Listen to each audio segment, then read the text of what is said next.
I left my job for this, right? So like I am going nowhere, but I'm staying, right? Because hip hop was born as a necessity, right? Like it was a reaction to conditions.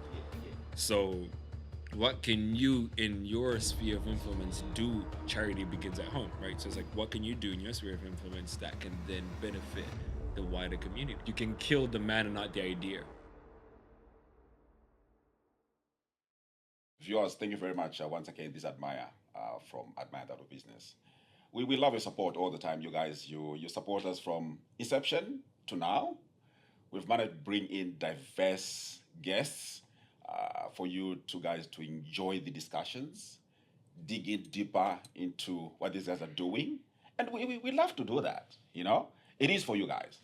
As much as you love to watch this, we'll ask you, if you may, subscribe on the channel, and we would keep providing you as much as we can in terms of content. Today, we've got one of my colleagues, Fungai. How are you? I'm good. Should you say, man? I did actually say this off camera, but you know what? You look amazing. Thanks, bro. Yeah. Oh, I love the vibe. Thanks. Well, because I asked you last night, right? I was like, hey, like my normal get up would have been a whole lot more daggy. Oh, really? So I was like, let me just check if it's video. I was like, all right, cool. Let me try. Look decent. Okay. You look great. I love it. I love it. Yeah. So Fungai, tell us, just in maybe under 1 minute, who's Fungai? And under 1 minute, that's a hard ass I question. know. I think along the discussion we will get into who I am. Yeah. But I guess like to kind of give an overview. There's this sort of like saying I've been thinking about lately, right?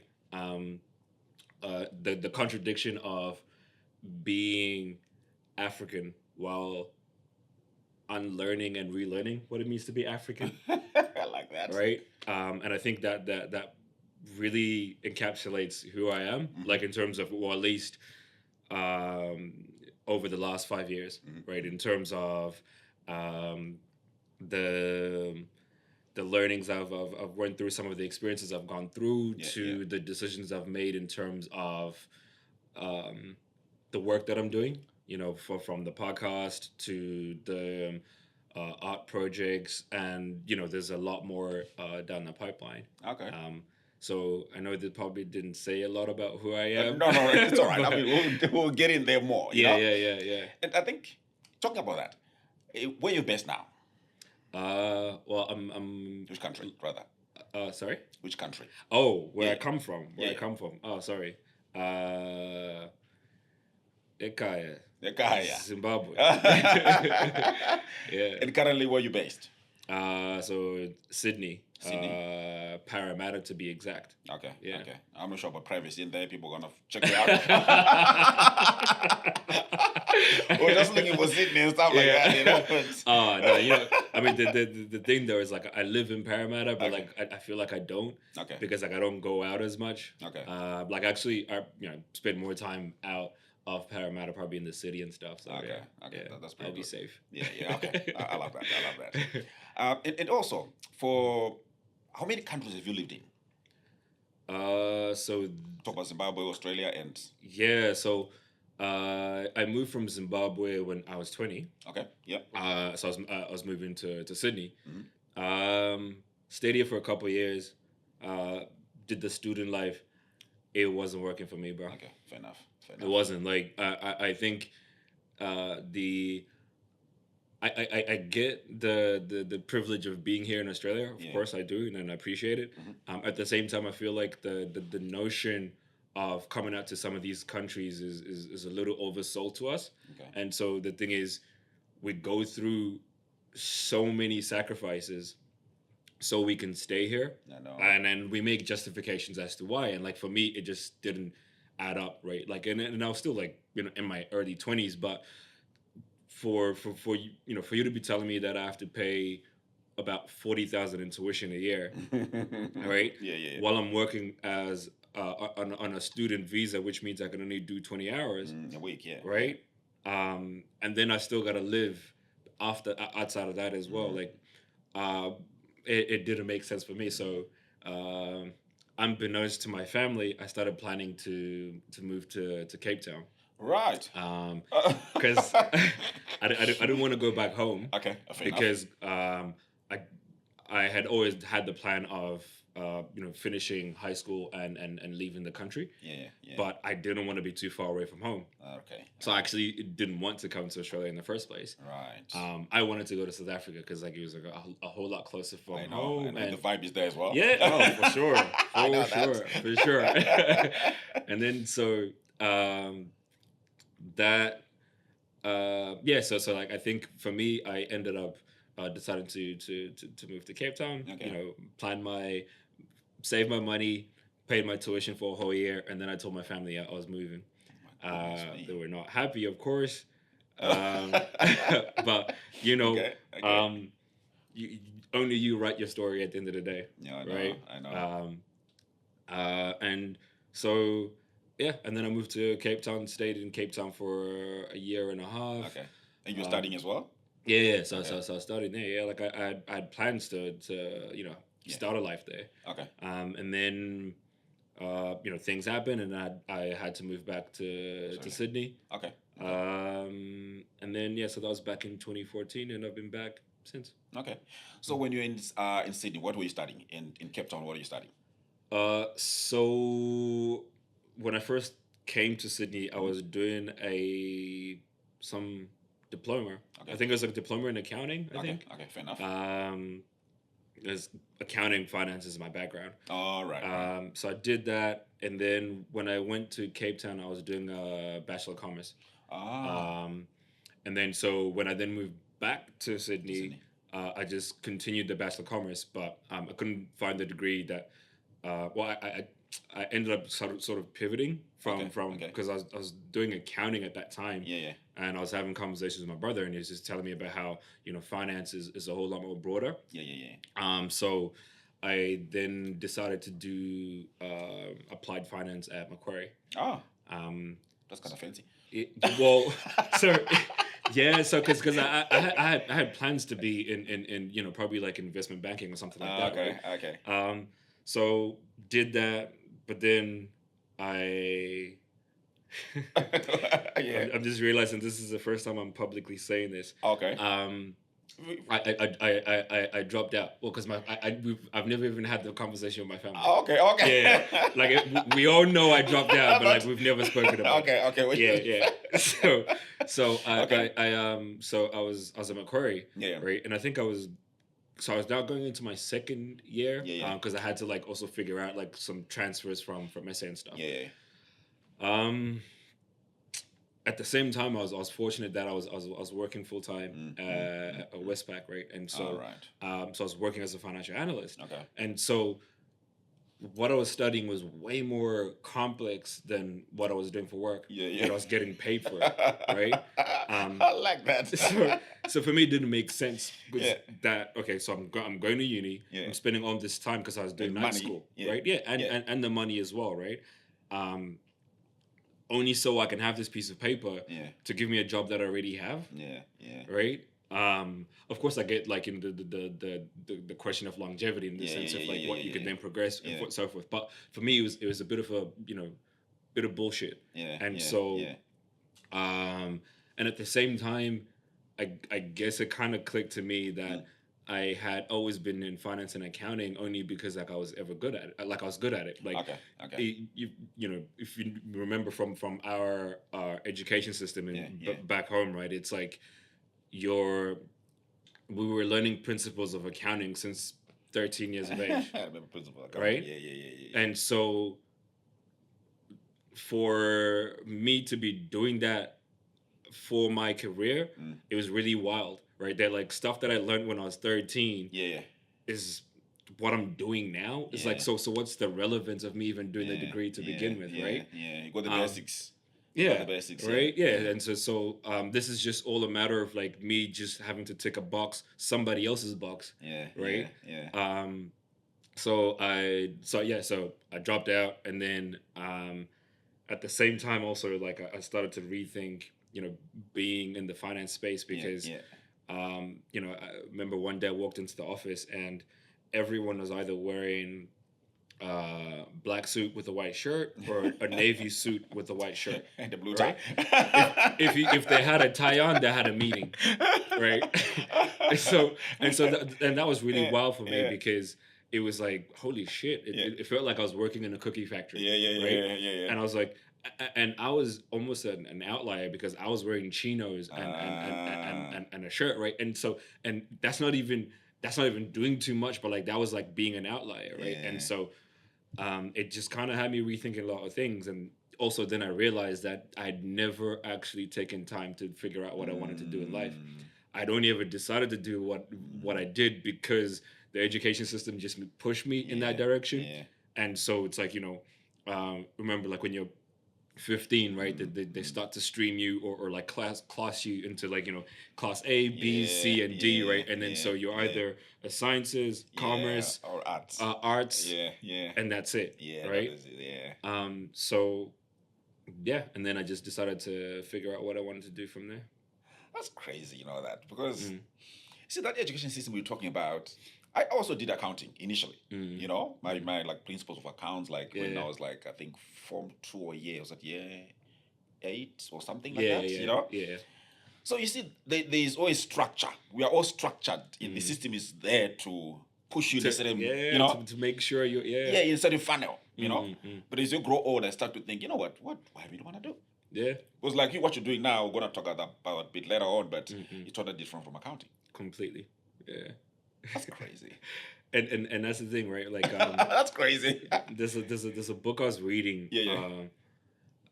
I feel like everyone should, or at least people should kind of like know about it. Yeah. I mean the book itself is like it's a bit dense and it's not necessarily like an easy read. Okay. But at least the first few chapters are kind of really encapsulate what he's talking about. So he's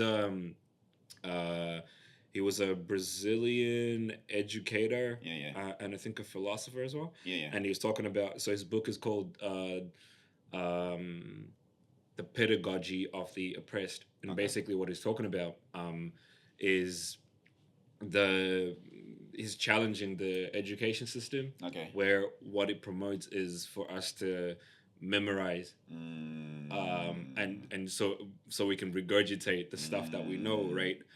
So you come into a class and you expect it to be an empty vessel, and the teacher is meant to then fill you with stuff, right? And then to show how good you are, you're meant to write an exam and then show how much of the stuff that you remember. It doesn't actually push you to show that you actually can critically think. Right? It's like maths. Remember, like maths exams where you weren't given, you could get a mark for your for working out, for showing the method, even if you got the answer correct, right? And the reason is because like it's trying to show you that the importance of understanding, like I guess like structure in terms of how you get to an answer, right? That sucks, man. Yeah. It is what it is, but it sucks. Yeah. Wow. And it's still the same system that is. Yeah. And some of these things that we're doing now, like this podcast and stuff like that, it's like creativity, conceptual thinking. That's what we need actually in the education systems for our children, for the young ones, and to encourage those kind of things. And because, but it's not like that. No. I mean, to be an adult is to think for yourself, right? Yeah. But if you've never been taught that from a kid, then how are you going to figure it out? Like, a lot of people don't figure it out. No, not at all, not at all. I remember talking when we had the discussion the last time. Some of your colleagues in the UK and the US. Did you grow up with those guys, or you just connect from different spaces? No, just connecting. Okay. Yeah. I think, especially with my work now, majority of the people I'm trying to speak to are Black and African, and they're not in this continent. Where I mean, there's a very small portion in this continent, right? Yeah. So I have to reach outwards, right? And so massive populations of Black people are on the continental continental Africa, or they're in the Americas, or in UK. Okay, okay, that's very interesting. And just for the purposes of our guests in there, we had a discussion with Fungai. Twice we met in a restaurant, and what was talking about really was very much intriguing. I was like, you know what? Let's have a discussion, but on record. And to me, even up to now, Fungai, it's like all the time we had some discussions. I'm like, I've been driving like, this guy, is he crazy? No, I'm being honest. I'm like, this guy, okay. Because you're trying to break into different areas. You're trying to put your footprint in spaces that African people have not put in their foot in there. You know? And yeah, I don't want to talk about that first. I want to talk about your podcast. Okay. You know? Okay. Yeah. So that at least we understand where you're coming from. Where it's coming from. Yeah. Exactly. Okay, cool. You got a podcast. What do you do on a podcast? What do you discuss about? Yeah. And just on what you said earlier, there are people out there. They're also doing similar or similar and dope work as well. Yeah. I think it's just we just need to figure out a way of like really compounding our efforts so much so that a lot of people are aware of the work that we're doing. Yeah. I love the humility, by the way.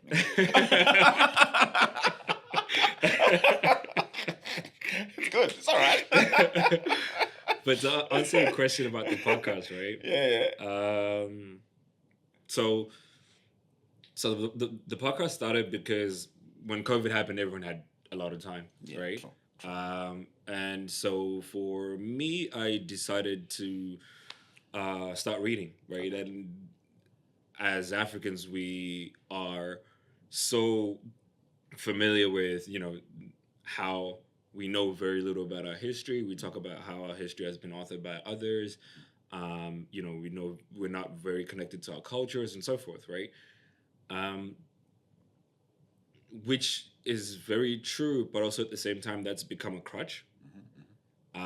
Because we use it to explain our situation, but we don't do anything to remove ourselves from that situation, right? Okay. So for me, it was kind of wild that, COVID was like 2020? 2020, right? yeah. Around 2020. So for me, it was like wild that, I can come out and say, I don't, I never knew anything about my history, never knew anything about my culture. Yeah. But I'm not looking for any of the history texts that are written by African authors. I'm not looking for any of the literature, whether academic or non-academic, written by African authors, right? Am I immersing myself in the things that I say or claim to want to be about?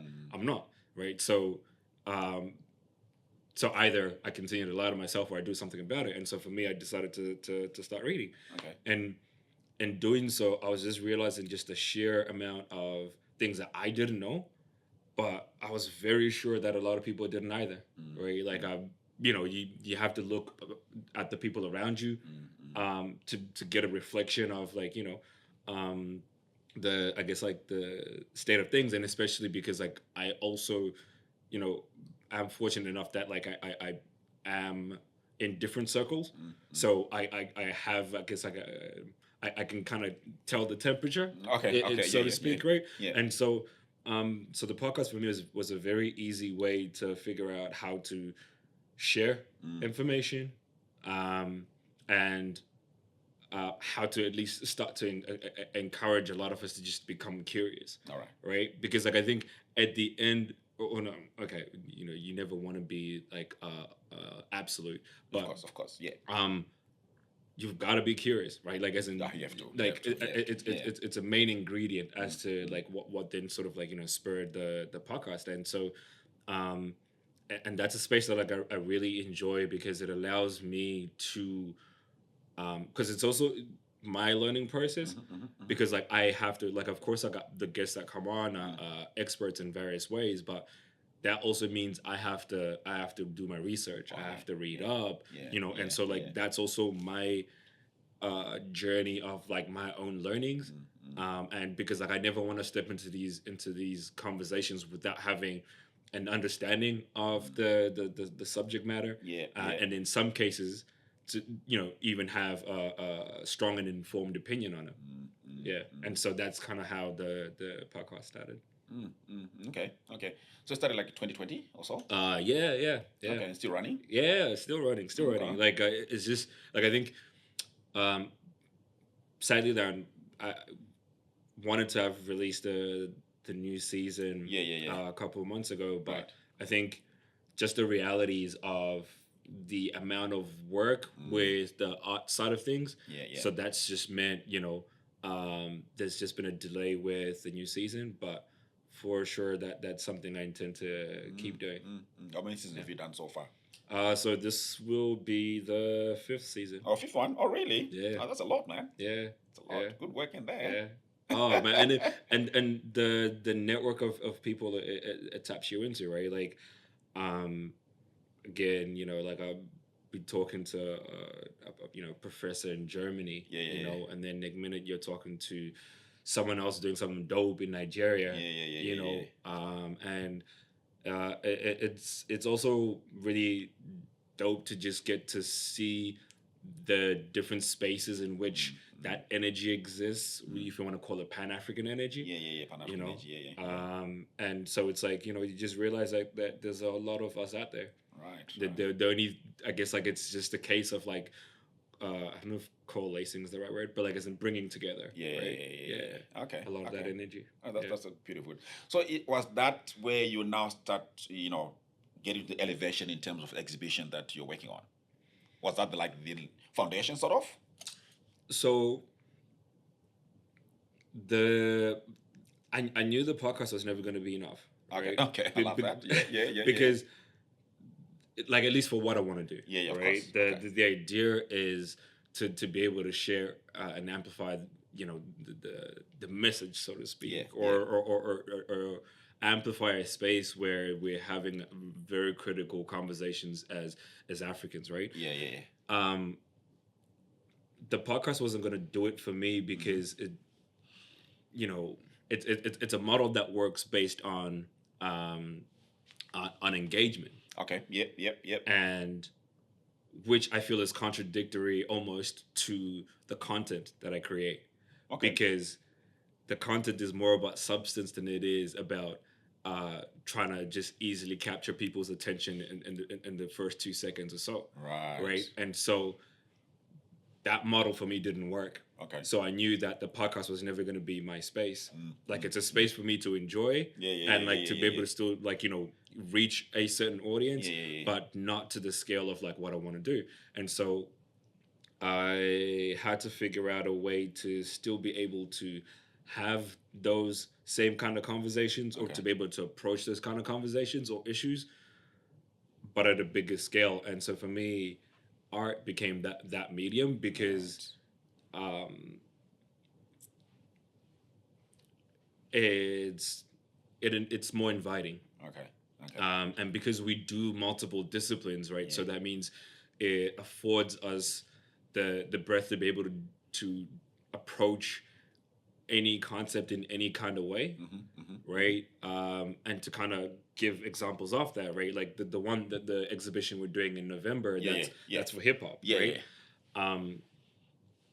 But I also want to be able to get into a space where I can do an exhibition, for example, on the Black culture in Brazil. Okay. Right? Yeah. I like that. Because and that's the thing when you look at our heritage, right? Like, because although the majority of us are obviously on the continent, but the diasporas are quite disconnected. When you think about whether it's the fact that like you've got I think Brazil has the second biggest population of of Black people outside of the continent. I didn't know that. Which is so wild, right? Because like the thing is like, and because we don't naturally have a connection, like as in if you're to ask another Zimbabwean, how connected do they feel to the Brazilian experience or the Brazilian story, right? No. And probably vice versa as well, Yeah. right? I thought Europe, that's where a lot of, Nah, really? yeah. Wow. Okay. You never And, cease to learn. and if you think about even, and then you've got your Caribbeans, right? Yeah. But how connected are we to those cultures? We're not really, and vice versa again, right? And so like there are a lot of going back to that whole thing about like as in like what does it mean to be African to begin with, right? Um, my a friend of mine was like, I've seen Africa for the Arabs, I've seen Africa for the Europeans, but I haven't seen Africa for Africans. Ah, okay. And we're talking about the whole idea of like how, as in just because who we are has been defined by other people. Okay. We haven't been in a place of authority to be able to define ourselves. I agree with you on that. Right. And so,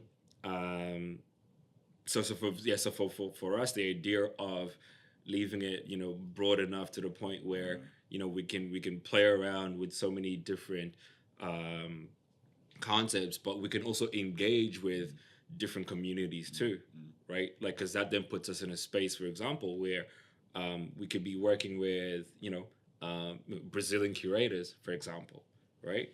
And then now you now have a space where you can find a Zimbabwean and a Brazilian in the same space, right?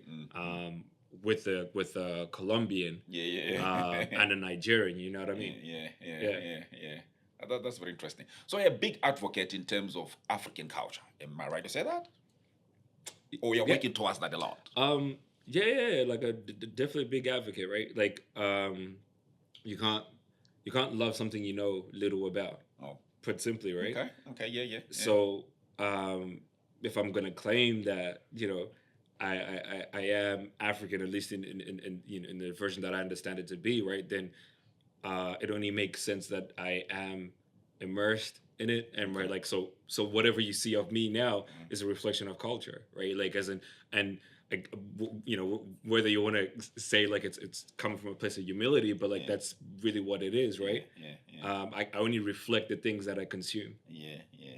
We all do. We all do. Yeah. Absolutely. Yeah. Absolutely. All right. So you do have an amazing project that you're working on in the coming maybe a month or two, right? Yeah. Do you want to talk to me more about that? For sure. Yeah. How did you start thinking about that? That's my thing. Okay.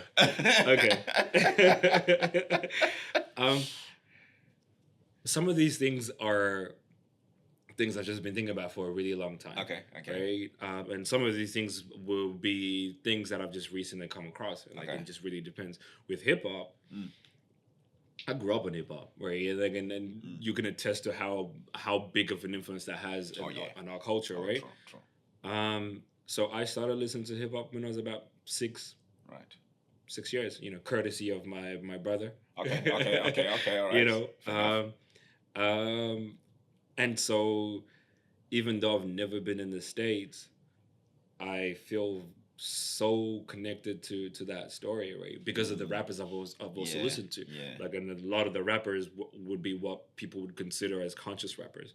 Right. And so some of them are not, but they tell stories. They tell stories. Yeah, they do. Right. They do. It's like the hood CNN. Yeah. Right. So. You're right. Yes, it is. So how it came about that was because hip hop had just turned 52 years ago. Okay. Right. And I was just watching a lot of like these award shows, like paying ode to the culture, and it just felt right. Yeah, it felt like the time for it, because like I was now in a space where I could speak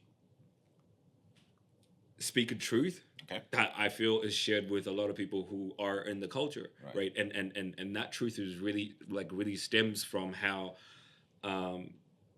hip hop culture has been stripped of its complexity based on mainstream narratives, right? Like it's been really flattened, and so we only see it and engage with hip hop from a one sided narrative, right? Um, and so we now live in a world which is familiar with consuming black culture, but it denies black humanity, right? Which is a massive contradiction. But like that's the world that we live in, right? Like people from how people dress, how people talk, to how people sing, whatever. Like rap has played or hip hop has played such a massive role in that, right? People won't even actually come out and accept. Sometimes people won't come out and accept it, right? And even when they do, it's like with a caveat, right? And so it's like if you're then from the culture and you're almost like in the peripheries because like mainstream narrative is what matters, right? Like you do have a chip on your shoulder, right? So I have a story to tell because it's like, and it's not a story that is unfamiliar. We all know it. Yeah. But the problem is like because like we're not in control of the narrative, so that means the story is almost always told by someone else who's not from the culture. Right. And so that means they do it a disservice, and it's like fuck that, right? Because just as much as they can do that, also can we, right? Like it's in as much as I'm unhappy with the current status of hip hop and rap more specifically, to not do anything about it is just as bad as the people who are taking away from the culture, right? Because like I can't say I've been listening to hip hop for over 28 years, but I can not name any efforts I've actually made towards that whatever creed I live by in terms of like how I feel about the culture, right? So so this exhibition is basically me having that opportunity to be able to then really tell the story how it's meant to be told, in the sense of how the mainstream narrative forgets the socio-political issues underneath, which is what contextualizes what these guys are singing. And so the problem is, it, because there isn't that context, so it's then easy for someone to just point fingers and judge how a rapper is, promoting misogyny, or how a rapper is promoting drugs, or how a rapper is promoting gun violence and so forth, right? But those are consequences; those are not causes, right? So if it's not contextualized, then you can just easily point fingers at somebody, but when you do then not start to understand that, well, there is a reason why that they didn't just wake up and choose violence. No. Right? They didn't wake up and choose to do drugs, right? And besides, who are you to judge someone if you're a kid from Zimbabwe? Tell me what crackheads you know. Like, I mean, now Zimbabwe is different. I know there's like there's a drug epidemic right now, right? But from when we were 10, growing 20 up, years ago, no, right?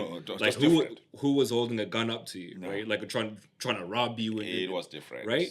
So how can I then have the audacity to judge someone who comes from Compton, as an example, right?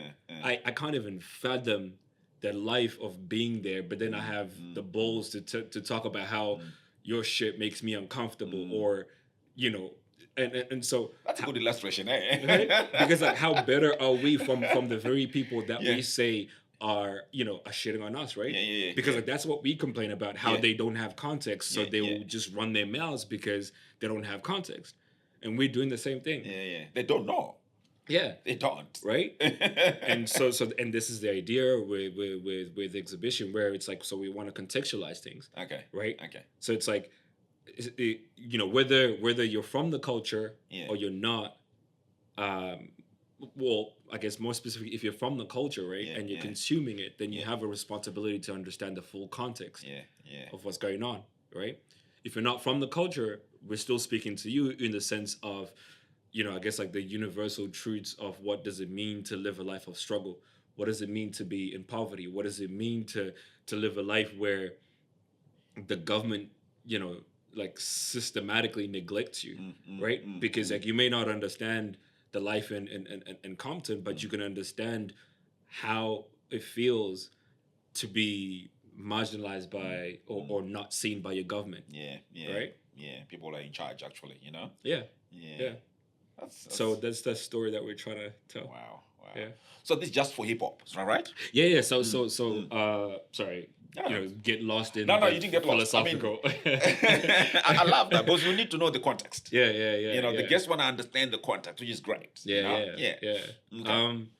So yeah, from an artistic sense, right? So Yeah. we want to have so there'll be graffiti, which will be exhibiting across the 2 days. Right. And for context, probably because my marketing dude would kill me. Okay. If I would say it, but so it would be like on November 22 and 23, and Okay. happy to share the 2025, details. yeah. Okay. 22 to 23. Okay. And so and it'll be in Parramatta, right? And so what we want to do is we'll have the core elements of hip hop, artistically speaking, right? Which is graffiti, MCing, DJing, and I knew I'd forget the fourth one. I don't know why this is happening to me. Okay. But anyway. Okay, that's fine. We'll pick it up. Yeah. Yeah. But it's like I guess I'll give a rundown of like I guess of what the experience will be like across the 2 days. Yeah, absolutely.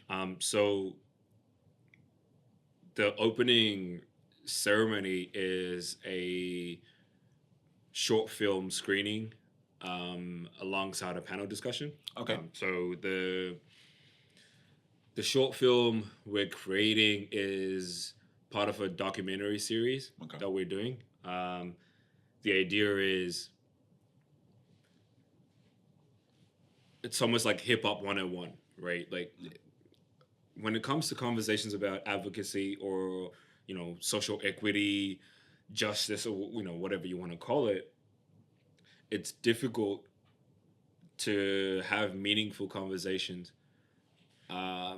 when people are coming from different levels of understanding.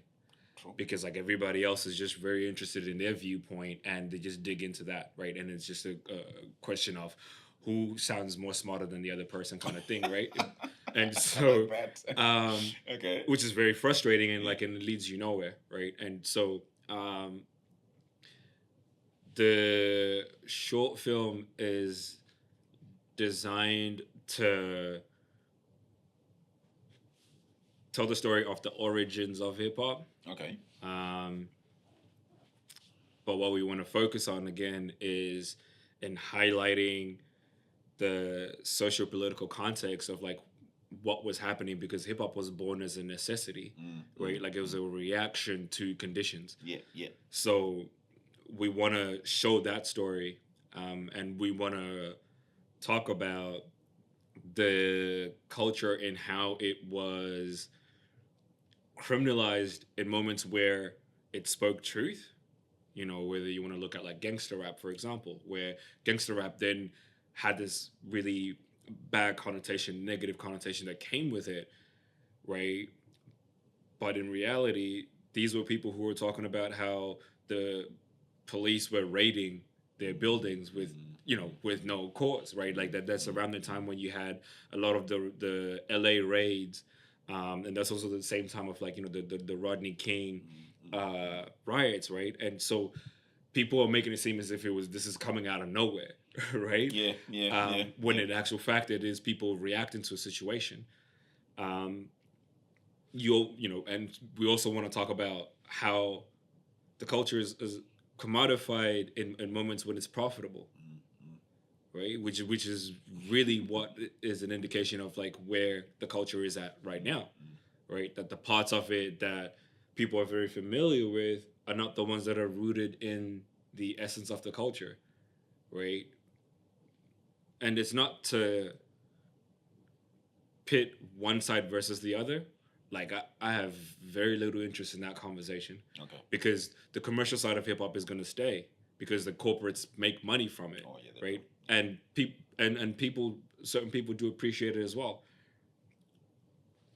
The argument we're making is that the other narrative has to be told, but then also it's our responsibility to tell it, because if we understand this version of the story, or this side of the story, it's just as relevant as that other side, Yeah. right?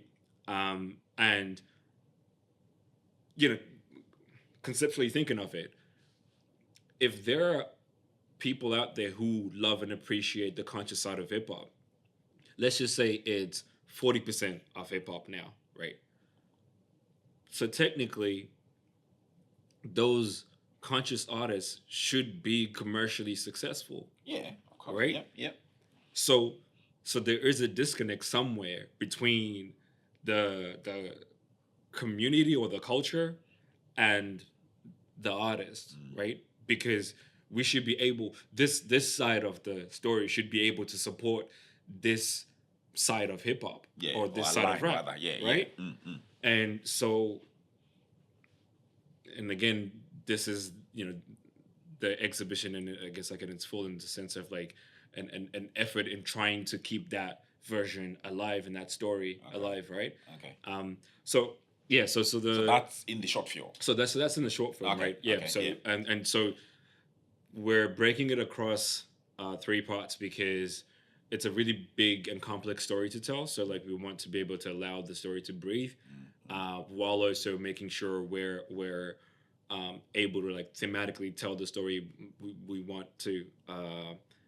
Which is what I was saying before about how the world can so easily consume the culture, but deny us our humanity, right? Our dignity.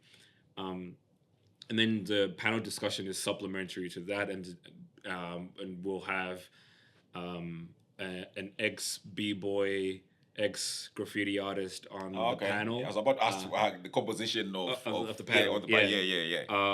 And then there'll also be one of the other speakers is very knowledgeable and experienced in the institutional space. Okay.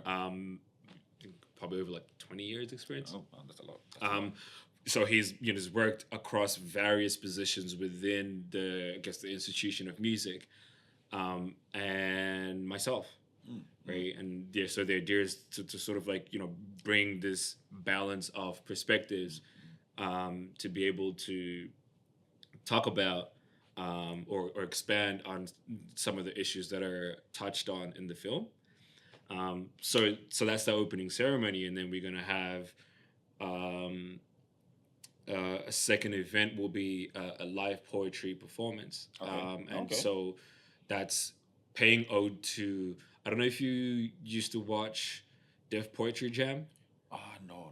It was like they used to do like so it was almost like a stand up kind of fashion, like person on the stage, people in the crowd, and then you'd have poets and like just spoken word artists would come on, right? And some of the most popular are like Kanye. He did one. It was hosted by Mos Def. Okay. And so it was basically a space which it was like a place where where iron sharpens iron. Yeah, okay. Like in terms of from a lyricist point of view. Yeah. But what they were talking about were again like issues pertaining to the culture, right? And whether it was talking about the corporate influence in rap music, or if it was talking about drugs or violence and so forth, right? And so we're doing a similar performance inspired by that, where we have so we've got a local rapper, Queen G, and then we've got a couple of other poets who are on there as well. Okay. And then day 2. Okay, so that's only day 1, right? Yeah, so that's day 1. Okay. Right. Yep. Yeah. And then day 2 we've got a block party, right? And so the block party is basically paying homage to how like block parties came about as a place for people to be able to express themselves freely, as an escape Okay. from hardship in a sense, And so that's kind of how they came about. And you had one of the most famous DJs from that era was Cool Herc. Oh, yes. And and he made the whole break or breakbeat famous, right? And like you had your MCs coming on the mic. But back then the MCs weren't really rapping. MCs were like they'll be talking shit, and they'll be the hype man. Yeah, of yeah, the crowd, exactly. Yeah. And then you started to get your B boys and B girls coming on, and so we're just paying homage to that. Okay. And so we're having a block party, and then within the block party, we're gonna have a couple of performances in there. Okay. So we'll be having a rap cipher performance, and again, this is another core element of hip hop. So we'll have 4 rappers. So we've got one local. Okay. His name's Tawanda. So as you figure from the name, is Zimbabwean. Yeah. And then we've got 2 from Melbourne. One, her name's Mzuki. Okay. She's really dope. Like, okay. I've checked out, like, and you can check out her work okay. out. Like, she kind of gives me like some Buster, Missy Elliott kind of vibes in terms of like how she flows. And those are legends. And just like her character, kind of like at least like how it's portrayed, like in her content. Okay. And then you got 1/6 who's from Melbourne as well. Okay. So 1/6 has been around for a minute. Lyricist, love his work. Okay. And then we've also got Wade, who's a up and coming rapper based in Brizzy. Okay. So they'll be part of the rap cipher. Yeah. And then we've got the dance cipher as well. So this will be more like freestyle dance. Okay. But within that also we're trying to, obviously showcase the different types of street dance as well. So we'll kind of have a bit of balance of like 3 or 4 dances kind of coming on and like getting to show how hip hop dance has kind of like evolved. Oh really? Okay. Okay. Like in a like starting from way back in time. Yeah. Well, in a loose sense, of course. Because it's like in a freestyle fashion. And so that will be the finale of the day, and like of course there'll be food. There'll be drinks. Yeah. you can't have a party without food, right? Food and drink, right? And yeah. So that would be the 2 days, and across those 2 days as well, like we will be showing the graffiti art as well. Okay. So graffiti and visual art as well will be there on the floor. And we actually got like a really dope opportunity to do a mural, like a public mural for Parramatta Lanes Festival. Oh. Yeah. Right. So that's really dope, and obviously that mural would be a part of the exhibition as well. Okay. Yeah. Oh, that's pretty good, man. Yeah. Okay. So that's a lot of work. That's we've a lot been of work. buried in. Yeah. How long have you been working on that? Probably like 12, at least 12 months. Really? Yeah. That's a lot, man. Yeah, because like That's a lot. Yeah, because like from conceptualizing to this point for sure. Because I guess not that there's really like a formula to like how I do this. I mean, at some point probably like a formula will emerge from all this madness. But it's art, man. It's creativity, Yeah. For now is like mostly just going off my instinct, right? But so like from conceptualizing to finding a team. Yeah. To starting to then really build out the work to see how big of a project it is, all the resources required to get funding, because we're independently run, right? So we don't have that luxury of just picking up an idea and just going with it. No. Yeah. It needs money. Yeah. So and I've definitely enjoyed the process, and I continue to do so because it's super challenging. Like, I will not lie. But sometimes you have to be built for this shit. And it's like I enjoy the challenge. You need to be like passionate about it. Yeah. For you to keep pushing on it. Yeah. So in as much as it is work, I have a North Star. I know where I'm trying to go with it. This in comparison to what I'm trying to do and where I'm trying to go is, much of a muchness. Yeah. How tough was it to get the team together, sort of? But it's a creatives, man. It's for me a lot of what's been guiding these decisions is a mixture of necessity but also consistency. Because the thing is, when you're consistently doing things heading towards a certain direction, right, naturally your decisions or your options become finite. The more decisions you make, right? And so ultimately they then lead you to a particular point. So for as long as you've got the right North Star, then that's where it takes you, right? And so for me, a lot of my decisions have been driven by that, like in the sense of like where you have to be attuned to, you always have to be currently assessing where you're at, what's needed. And so the thing is, like, by doing so, it's like, okay, cool. So this is where I'm currently at. So now I need a videographer. Okay, this is where I'm at now. And I can't, now it requires a certain level of expertise. And it's a waste of a resource for me to be spending time trying to upskill on this, right? So I need to find somebody for this, right?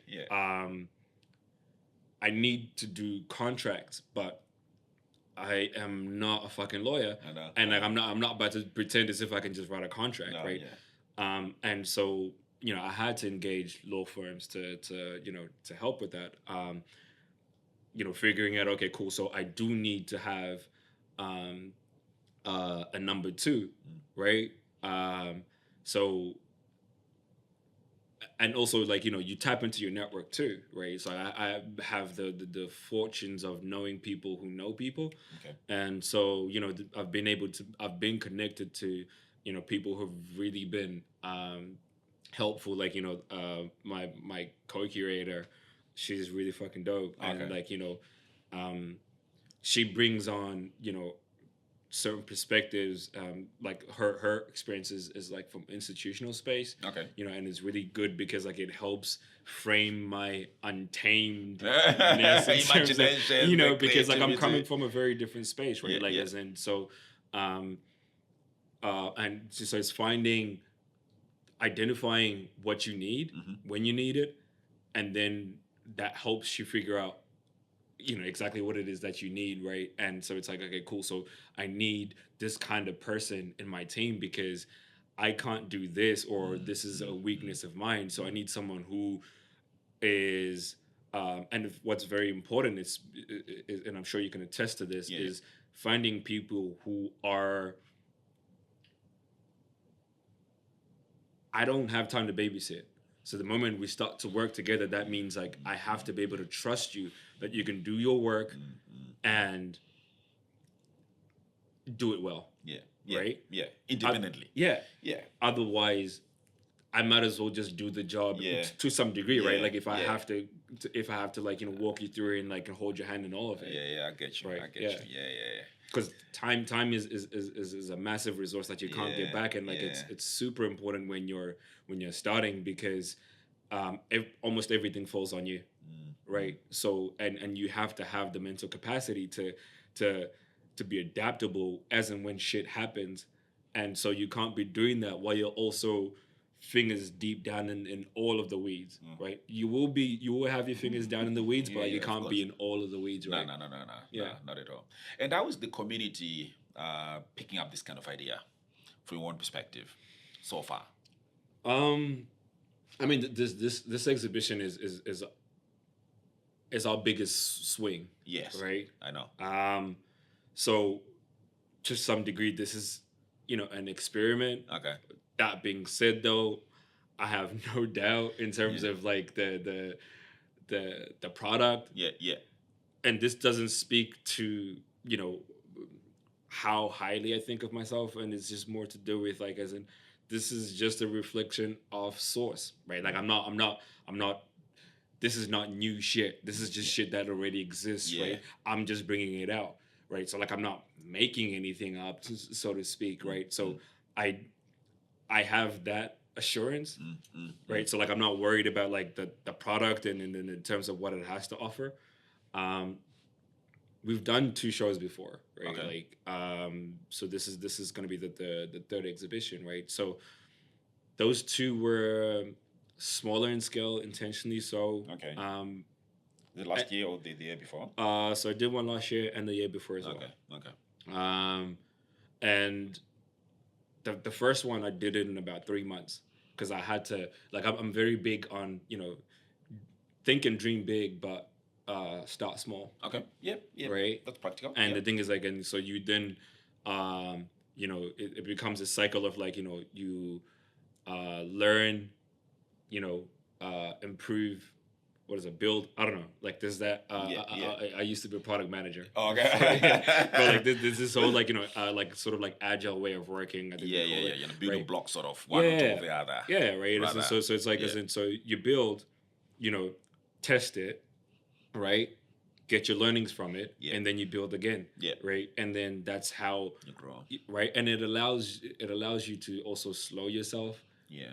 So you can actually like focus on the product, because the thing is, and that is the time you should spend the most is in thinking about your product, because the idea of the who's you can then sell to and part of also thinking about your product is thinking about the people you're going to serve, right? Yeah. Because it's like what pain point are you serving for this particular audience, right? Yeah. So for as long as your product is informed by that, right? If you focus on what that offering is, all the other elements are much easier to address, right? Because it's more about a particular method that you have to do, right? But the creativity or the imagination of the product in itself is a task that's less technical. Okay.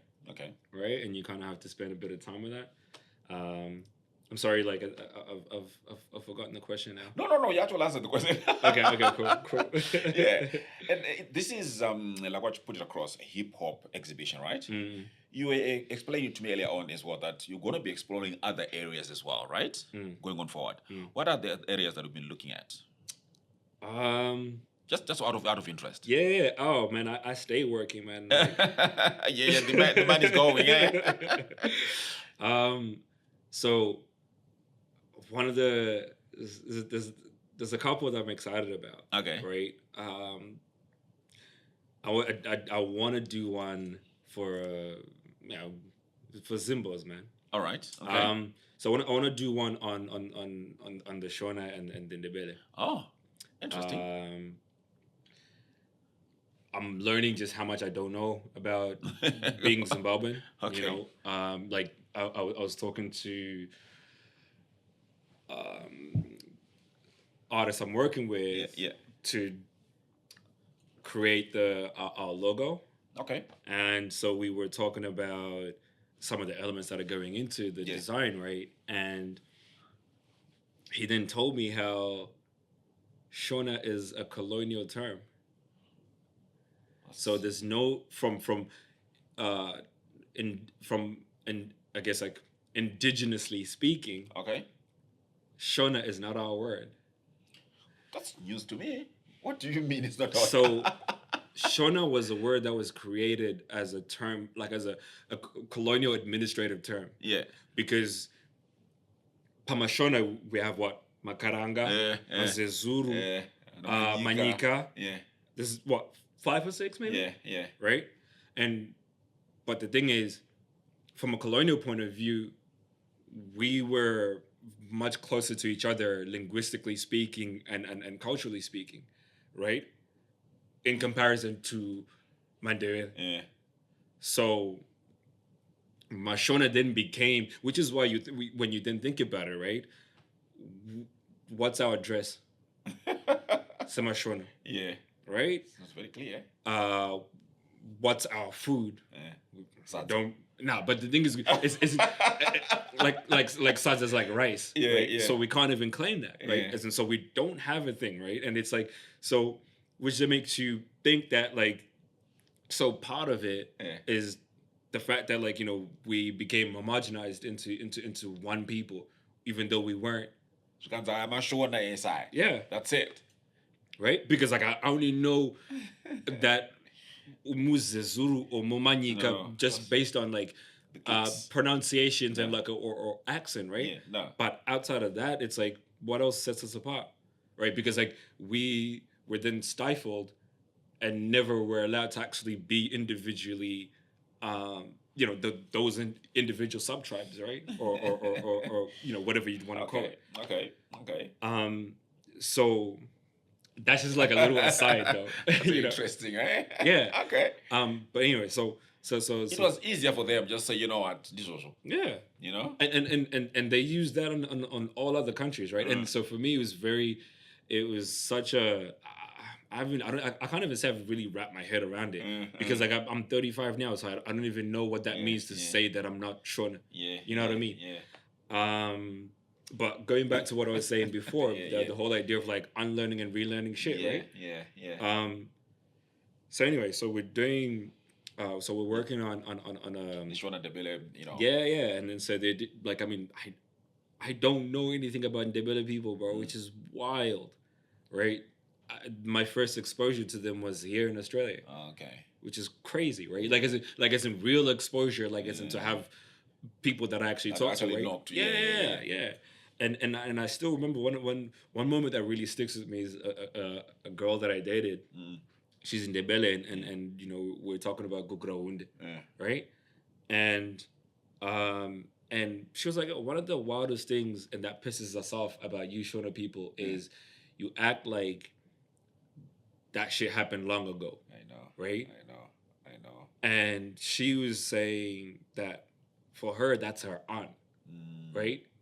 So it's not even that far enough of a concept, right? But yet here we are. We're like, you know, we either people don't even know about it, people don't care to, or you know, or whatever the case is, right? And then I'm like, holy shit! So like, you know, I am the white person of, you know, to Ndebele people in a sense, right? Like generally speaking, right? Like as in how we feel about white people is like, how am I that different to the Ndebele person, right? And you hear of a lot of stories about how like Ndebele people, I heard a story here in Sydney, right? And so this person is here and they're vowing to teach their kid to hate Shona people. Right? So on one side you can criticize that person for sure, right? Because like what they're doing is like, you know, you don't teach hate. But on the other side of it though, they are mad for a reason. Well, absolutely. Yes. Right? Absolutely, yes. So the thing is like, so as a people, it's like that whole notion of like, you know, charity begins at home. I can't be talking about all this kumbaya shit and like, you know, Pan-Africanism at this massive scale, but like I don't even know, you know, the very next tribe. Next to you, yeah. And so the thing is like, so the exhibition, basically what we want to do is like create that space where we can celebrate who we individually are and also see our similarities because there's a lot of them, and put us in a space where we can find something like that unifies us, Yeah. right? Because like a lot of the times, like we explore and talk about the things that we hate about each other or that we dislike about each other. I had people when I was dating this Ndebele chick. I had people tell me to be careful because like Ndebele chicks are crazy. I'm like oh okay. Then I'm like oh, how many Ndebele people do you know Exactly. personally? Yeah. And they're like, oh, not that many. I'm like, okay, so how do you where know is this that? coming from, right? Yeah. But that's how things happen, right? Yeah. And the thing is, like, and that shit just really spreads. Yeah. Because this is a grown ass person telling me this, right?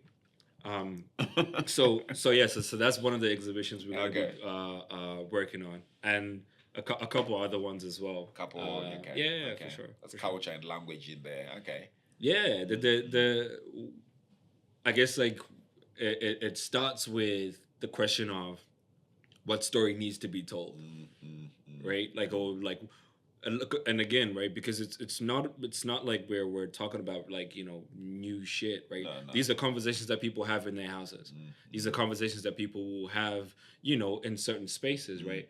And so we're just like really putting it out there in the sense of us trying to understand each other better and our situation and the world around us.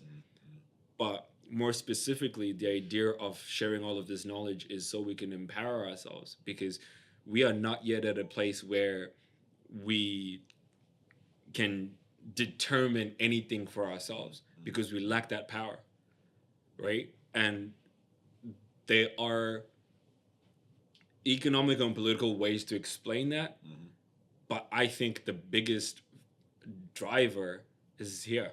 Yeah. One of the people that I really am inspired by in terms of their work is this dude Frantz Fanon. Okay. So he was like from Martinique. He was a psychiatrist, and then he ended up going to Algeria during the Liberation War, and he was helping a lot of the Algerians there, and he also then became part of the liberation struggle there. Yeah. So his work was looking at the psychological impact of colonialism. Oh, really? And for me, that was a different take, because like most people will talk about the economic and the political aspects of. Did you write a book or something? Yeah. What's the name of the book? I would love to read that one. Yeah. Oh man, that book. I would love to read that one. So there's the more poetic one, which is called Blackface, White Mask. Okay. But the one that I love is called The Wretched of the Earth. Okay. Is it on audio? I'm sure it's on audio, yeah. Yeah, like it's been widely published, so I'm sure there'll be an audio. Okay. And man, I love that book because like he just really says exactly as it is, and he talks about the brutality of the colonialists, right? And he's focusing on how this has impacted us psychologically, right? He gives examples of how, for example, to punish another black person, white people would use a black person, right? They're intermediary, because you never at any point dealt directly with your oppressor. What they were smart enough to always do in a lot of the spaces across the continent is indirect rule. So you never saw them. But then the thing is, like, they had intermediaries, right? And so the thing is, like, so you would then have your hands cut off and butchered by another black person. One of yours. Yeah. So who you then become mad at is one of yours, right? And they're probably from another tribe. Yeah. Right? And so you get so caught up on that, and understandably, bro, because your arm just got fucking cut off, right? I know. But so it enables you to see the bigger picture at the same time. Yeah. And something very interesting around that, Fungai, it's that concept, the way they were doing it, it was just in Africa alone. Yeah. The same thing, they were going across the world doing that. In Australia, the same thing. I was watching this movie called The Stolen Generation. It's exactly the same thing. Yeah. Exactly the same thing. And we're like, they're just photocopying. And Yeah. I mean, why change something that works? Oh. Right? Like as harsh as it sounds, why change something that works? Right? Because for them, it wasn't about humanity. No, right? no, not at all. Right. So for No. them, it was about profits. Yeah. Right. Yeah. And yeah. and acquiring all the expansion. lands. Yeah. So Spreading the territories and stuff. right, which is why you had that what do they call it? The terra nullius, whatever. Yeah. Stupid ass rule about how they can basically they could claim land on behalf of I think it was behalf of the church. Yeah. Or whether it was the crown or whichever. Yeah. it was, Yeah. right? Exactly. Yeah. Exactly. The church or the crown. I mean, that's how we've got David Livingstone's statue in fucking Vic Falls. Yeah. Because he discovered it. Oh my goodness me! Discovered it, right? As if there was no people in there. yeah. I remember. So a little funny story. My cousin was so peeved when he saw BBC say that. Yeah. He wrote a letter to them. Oh really? yeah. And the notice what? Yeah. I can't remember if we got a response, but like, yeah. But again, I don't know. Going back to the Vic Falls, that is still there. The stage is still there, right? Yeah. Well, I mean, yeah.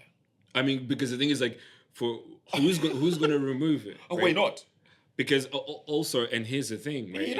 And we still keep it. Well, part of it is because, and this is kind of maybe a tangent now, right? Yeah. There was a massive responsibility on us as people, as the diaspora. Yeah. Because it's so easy to sit here and talk about things back home. Yeah. And criticize and like how people should do better and so forth, right? Yeah. But the thing is, had we been home, we would not be having the perspectives that we are right now.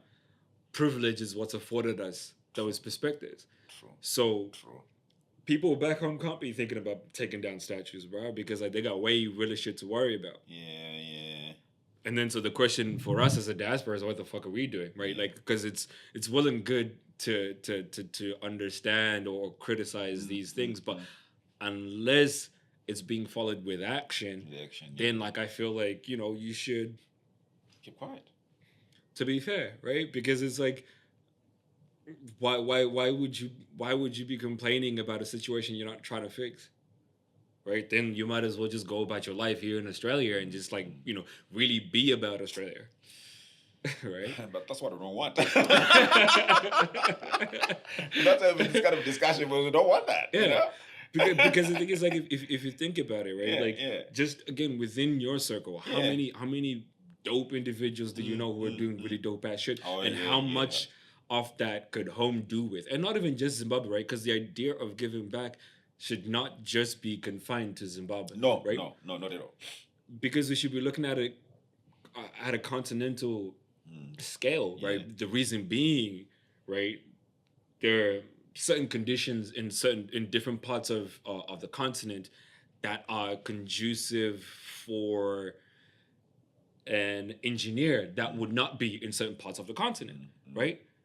And so it's for me as an engineer that's here to then figure out, okay, cool. So as someone who believes in the development of the continent, right, I could possibly spare an hour a week to consult, hypothetically, to consult the government, right?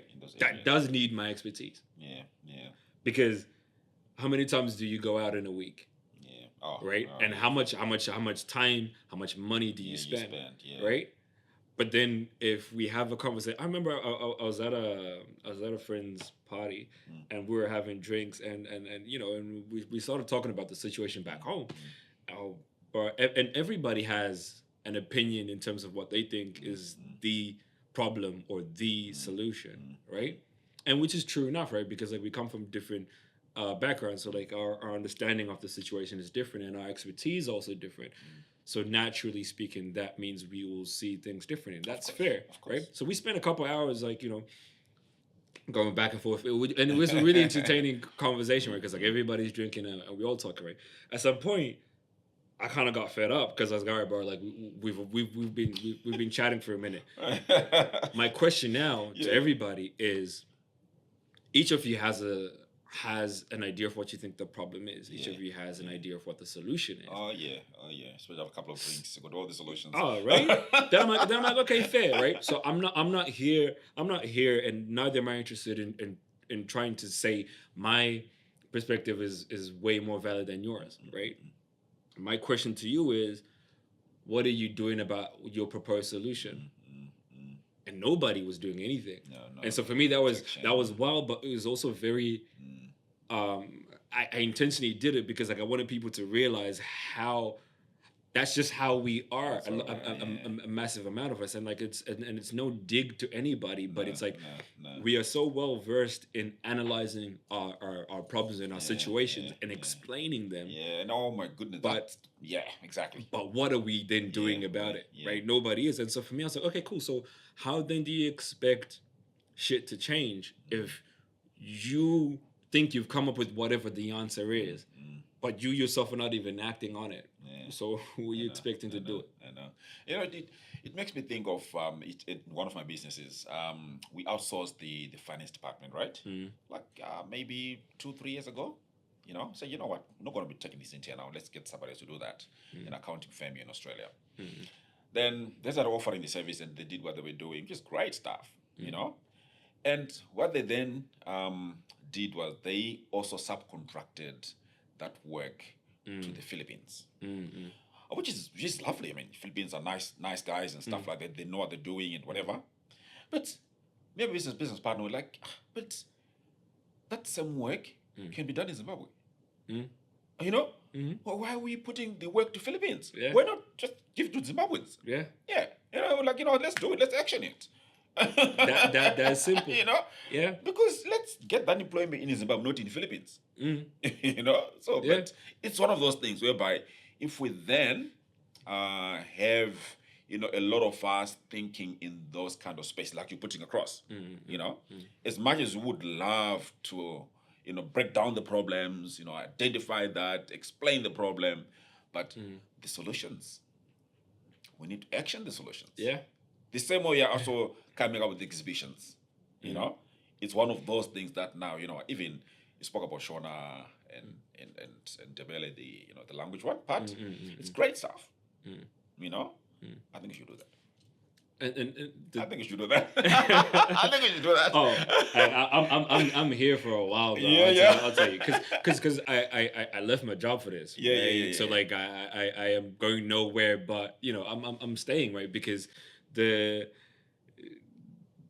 if I wanted to make his part of what drove my decision to like, you know, fully lean into this, right? Like.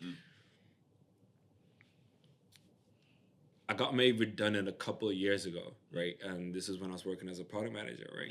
And so at that point, I could either have gone back into corporate, found another gig, or I was going to fully lean into this. And so for me, I was like, the idea of corporate, all it will ever do in my life is just confirm how good I am at something. So if anything, it's just a pat on my back. Just confirming how I'm really good at crunching numbers or spreadsheets, right? Or being a product manager. Okay. But if I choose to do this, I mean, this is shit that like it's going to enrich me personally because like I'm forced to grow because like I'm putting myself in spaces where I have to learn. And what I'm learning is about myself, right? So like, and why wouldn't I want that? That's why I'm enjoying this conversation. And on top of that, I'm getting to share that knowledge, right? And so I know that, you know, whether it's one person, 5 people, or 100, they get to also benefit from this. Well, this is a way better option for me, right? And part of it, I think I chalk it up to the fact that, like, you know, like I was fortunate enough that like I never grew up wanting for money. So like I feel like money has never been a driver for me in terms of what I want to do in life. Right. Okay. So even though I knew that I could make a lot of money, you know, being in and if I stuck in product management, I would have gotten a comfortable gig, uh, you know, that whole 6-figure salary that everybody craves, right? Like, but again, like it was just only gonna, you know, give me what money for to go for holidays, you know, money to spend on shit, right? And that's a life well lived, right? Like how many people do you know who have pursued a corporate career, Yeah, right? yeah, and making the impact as well in the community, you know. And so for me, it's like I'd rather take my chances in picking a career where I get to define what I do, and more importantly, because I'm also personally involved in this shit, I'm so affirmed in who I am. Like I I can't be. I don't want to deal in absolutes again, but Yeah, I can't be moved. Like as in, so like you can't convince me as any other person to tell me that uh black people are lesser than, because like I know what my culture holds. Like yeah, I how see, rich it and is. so Yeah, and going back to what I was saying before about like being a reflection of the culture, right? yeah, Like as yeah. in the music, right? Like you know, like I listen to, like, you know, now I listen to like music from you know, like North Africa, like, you know, like desert blues, you know, like I listen to high life, which is more like, you know, West African, right?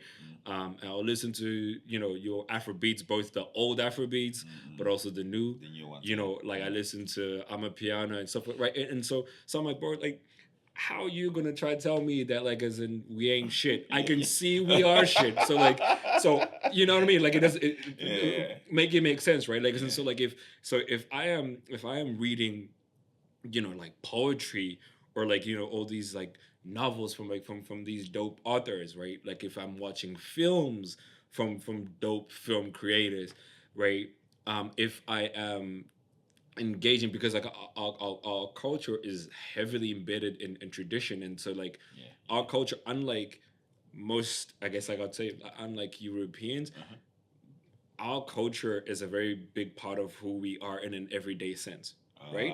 We Okay. practice it, Okay. right? Okay. Like from kuombra maoko, Yeah. right? Kutaram tupo. Yeah. These are things that are like embedded in our everyday, right? So like it's Yeah. also like our philosophies are embedded in What our we daily, do. right? Yeah. Yeah. Yeah.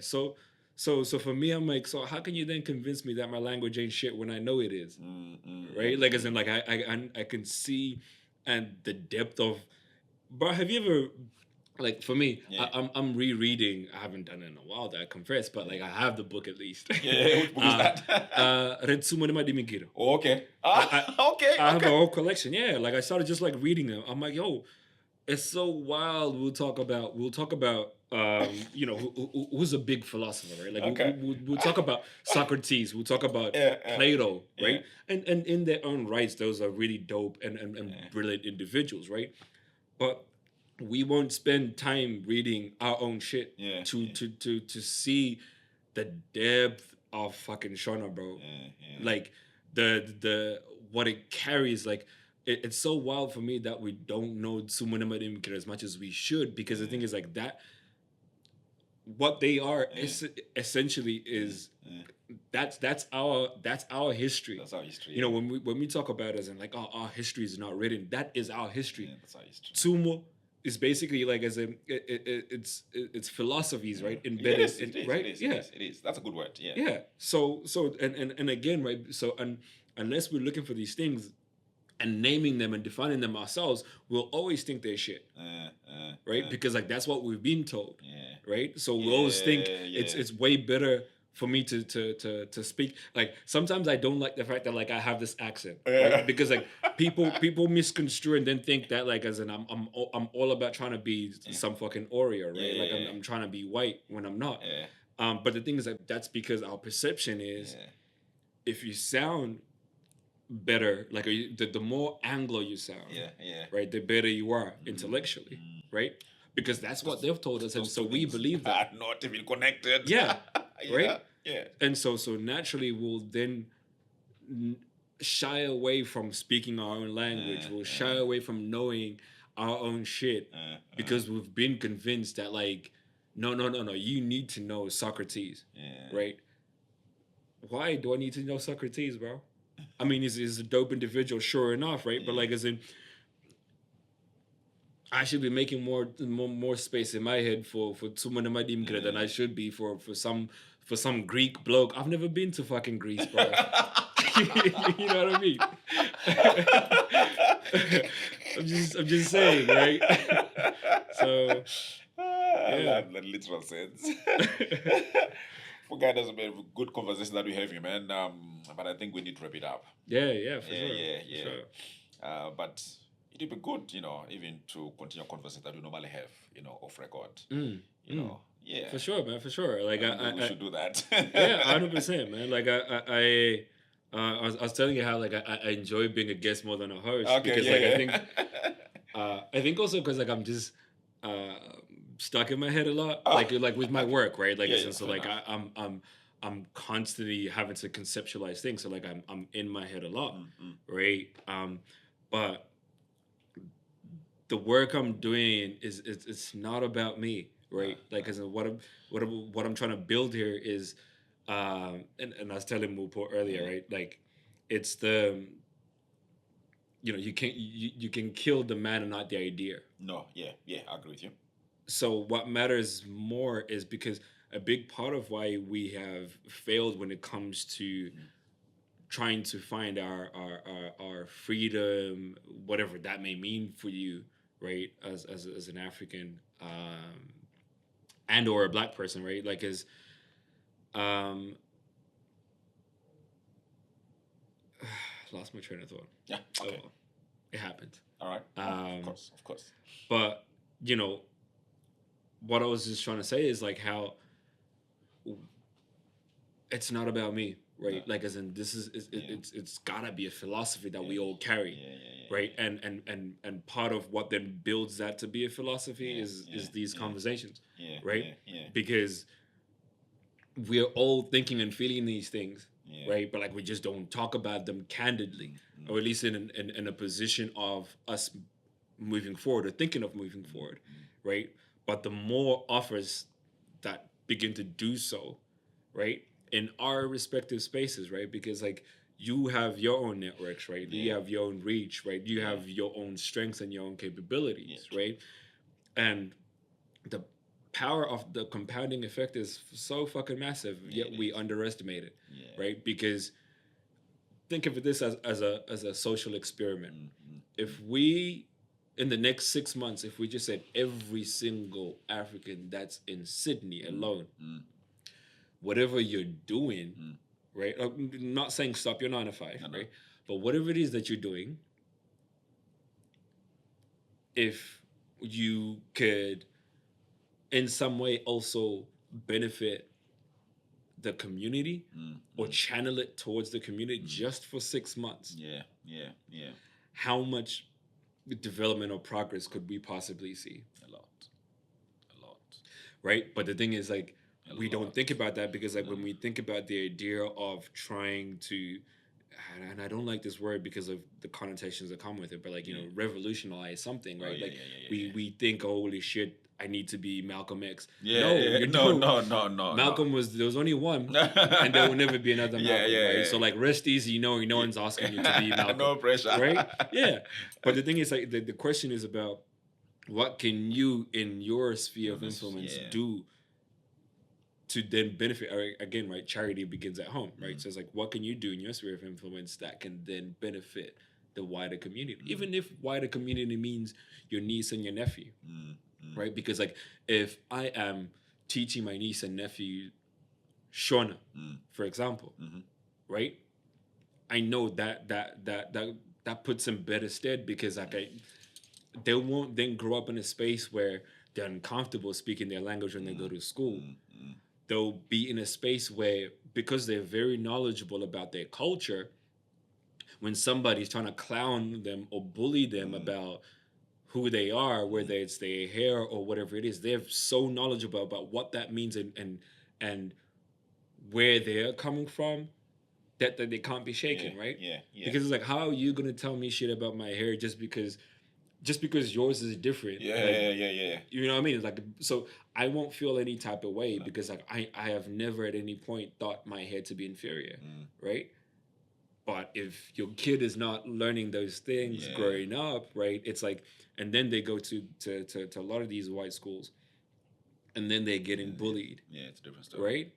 Right? Like I volunteer for no, because I haven't for a while now, sadly, but my mate runs a youth organization here, and we've visited a few schools here, and you know, some girls and boys schools, right? And like, so you get to see those experiences in terms of like what these kids are going through, right? And it's not even just the kids, it's also the teachers, right? So like, so the systems are not even built to even support them, right? So like, as in, so they don't have anywhere to even to escape, even if they wanted to, because their teacher is racist.